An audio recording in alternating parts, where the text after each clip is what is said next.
ফার্স্টেই গাড়িটাকে ফার্স্ট গিয়ারে দেবে, এক্সিলারেটরে পা একদমই রাখবে না, ক্লাচটাকে হালকা হাফ প্রেস করে রাখবে, গাড়িটা সুরসুর করে এগোতে থাকবে। দিয়ে আমি এই কর্নারে দেখো একটা কোণকে মেনশন করে দিয়েছি, সেই কোণের সাথে তোমার সিটকে বা তোমাকে পুরোপুরি অ্যাডজাস্ট করতে হবে। বলতে গেলে তোমার মিররটাকে ওই কোণ থেকে বেরিয়ে যেতে হবে, ডান দিকে মিররটাকে কোণ থেকে বেরিয়ে যেতে হবে।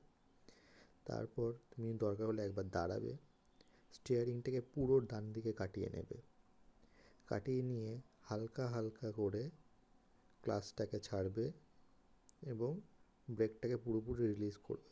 দেখবে গাড়িটা হালকা হালকা করে গড়াবে এবং ডান দিকে মিররে নজর রাখবে, দেখবে পুরো ডান দিকে ঢুকে গেছো। এগিয়ে গিয়ে গাড়িটাকে পুরো সোজা করে নিয়ে তারপরে রিভার্স নেওয়ার সময় ওই কোণটার সাথে অ্যাডজাস্ট করে রিভার্সে নিতে হবে।